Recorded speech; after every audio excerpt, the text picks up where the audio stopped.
Hi guys, I chosen topic from the anatomy about flexor retinaculum. Actually, what is flexor retinaculum? Flexor retinaculum is nothing but a modified dense connective tissue. Actually, the deep fascia of the hand have classified as flexor retinaculum, palmar aponeurosis, and fibrous flexor sheets of the digitorum. We know it, right? From this, the first topic I have chosen the flexor retinaculum. Flexor retinaculum is nothing but in Latin hold back. It is nothing but hold back. Flexor retinaculum is also known as transverse carpal ligament. In the name itself, transverse carpal ligament. Transverse. If we take I have taken my right hand. This is medial side. This is the lateral side. Okay. What actually? Transverse ligament. Transverse carpal ligament upon the carpus bones. It forms a deep. Dense connective tissue. It is a modified dense connective tissue forms here. Transverse carpal ligament. Okay. Actually, it is in rectangular in shape, as rectangle has the 4 borders and 2 surfaces. If you think this is as a wrist hand, it forms like this sheet over the carpal bones. Okay, it has 4 borders and 2 surfaces like the rectangle, and it is formed due to thickening of the deep fascia. Just now we discussed it. It is a part of the deep fascia. It is the first topic I am discussing, flexor retinaculum. Next, palmar aponeurosis, fibrous flexor sheets of the digitorum, etc. 3. And definition completed. What it is actually? It is a rectangular, and it is formed due to thickening of the deep fascia. Okay. And it bridges anterior concavity of the corpus and arches over carpal bones. There are 8 carpal bones. We know, right? Already we have a mnemonic also. Most of our med students remember, like, she looks too pretty, try to catch her. 4 mnemonics, nothing but medial and lateral side. She looks too pretty, try to catch her.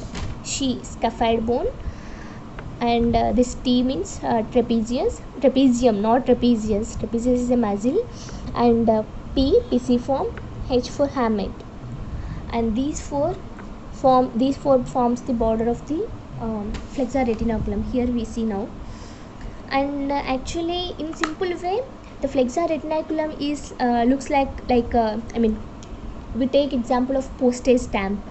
The size and shape is similar to the postage stamp. Like, it has 2 surfaces, 4 borders, same. Okay, what are the attachments we see?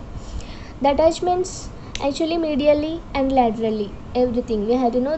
We have to write everything in a stepwise manner. First, definition, what it is, attachments, relations, diagram, everything we have to mention. Attachments, coming to the attachments, medially pisiform bone. Actually, this is about right hand.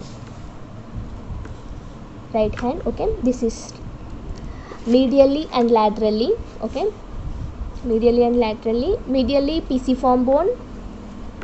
This is thenar group of muscles, and this is the hypothenar group of muscles. We know, right? Medially pisiform bone and hook of the hamate. The border forms. See, this is small one I draw here, right? This is the pisiform bone. This is the hook of the hamate. Okay, medially and laterally we see here tubercle of the scaphoid. This is the tubercle of the scaphoid, and this is the crest of the trapezium. Trapezium. This green color I had drawn, right? This is the flexor retinaculum. See, the flexor retinaculum starts from the attachments: pisiform bone, hook of the hamate, and tubercle of the scaphoid, and crest of the trapezium. Okay, next, attachments I again said, right? Next what? Coming to the relations. What are the relations actually? Relations of the flexor retinaculum: structures passing superficially and deeply. If we think this is flexor retinaculum, okay, here lies the flexor retinaculum. The from above superficially, the structures passing above the flexor retinaculum sheet, and below from below deep to the flexor retinaculum sheet. What are the structures passing through it? We have to see it. Superficial to the flexor retinaculum: palmar cutaneous branch of median nerve, palmar cutaneous branch of ulnar nerve, ulnar vessels, and tendon of the palmar is longest. And deep to flexor retinaculum: median nerve,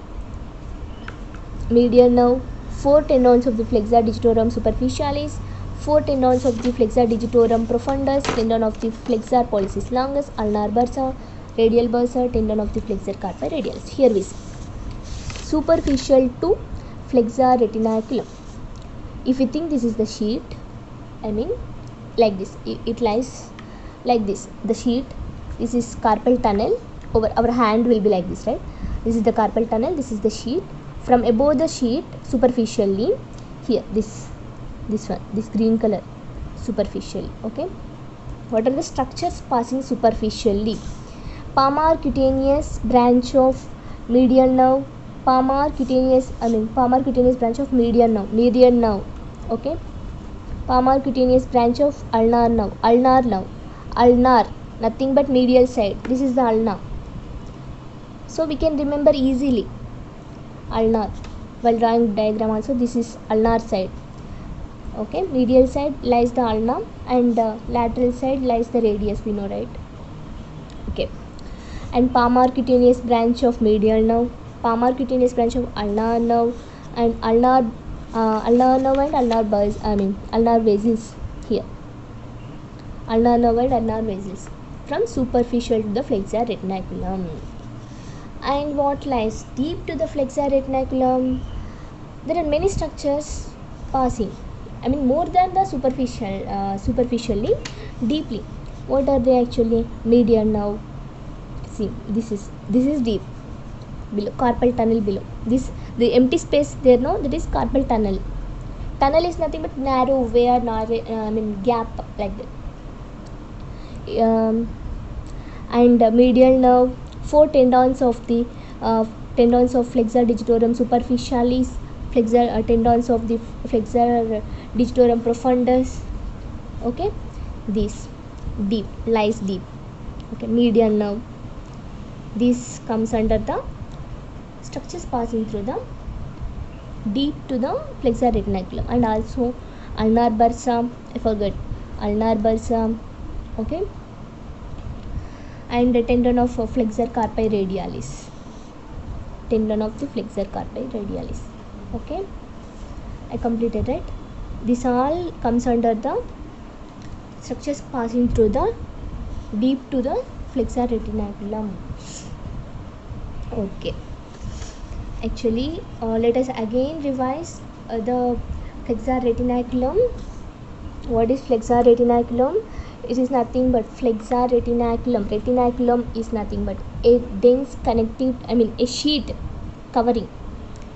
It is a dense connective tissue, dense fibrous tissue, covers over the carpal bones, arches over the carpal bones, bridges anterior concavity of the carpus, okay. This is the main point we have to write.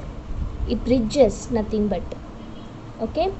Transverse carpal ligament means it bridges over the anterior concavity of carpus. This is the main point we have to write, okay. And it is in rectangular in shape. Due to thickening of the deep fascia, these points to be covered actually. And next, coming to the attachments, medially lies the pisiform bone, okay. Hook of the hamate, this medially, pisiform bone, hook of the hamate, and the tubercle of the scaphoid, crest of the trapezium. The sheet covers here like this, the diagram. Below the sheet lies a passage, nothing but below the sheet lies the passage known as carpal tunnel actually. Okay, and in simple way, flexor retinaculum is we can in generally we can relate this size and shape similar to the postage stamp. It is also rectangular, right? Rectangular in shape, like four borders. It has four borders and two surfaces like that. And this is the thenar group of muscles. This is the hypothenar group of muscles. We know this. And structures superficial to flexor superficial to flexor retinaculum are palmar cutaneous branch of medial nerve, palmar cutaneous branch of ulnar nerve, and the ulnar nerve and vessels. Here lies ulnar nerve and vessels. This one flexor retinaculum below, and deep what lies? Medial nerve. Yes, medial nerve, and four tendons of the flexor digitorum profundus, flexor digitorum superficialis, tendon of flexor pollicis longus, flexor carpi radialis, yeah, ulnar bursa and radial bursa. This.